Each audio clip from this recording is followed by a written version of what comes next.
May laban na ito sa Singapore. Sir, mas malaki to. Oo, napunta mo na ba sa Singapore? Oh, Singapore Sports School? Oo. May laban na ito. Good afternoon, everyone. Senator Wims here.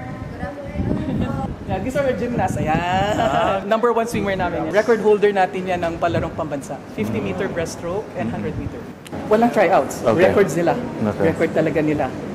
Podium finisher sila dapat ng palarong pambansa, Batang Pinoy. They should be competing in the national level na. So, ganun yung kinukuha natin. What is this? Judo?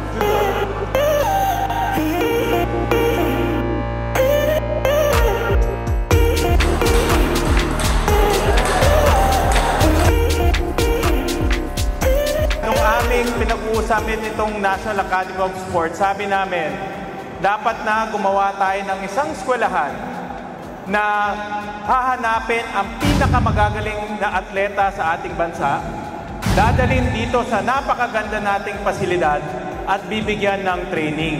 Kaya kayo yon, mga estudyante, ang pinakamagagaling na atleta sa ating bansa. Ang National Academy of Sports dapat balanse. Hindi lang pagbibigay ng sanay sa sports, kung hindi pagbibigay rin ng high standard academic training. Pinili kayo dahil sa inyong talento, sa inyong galing.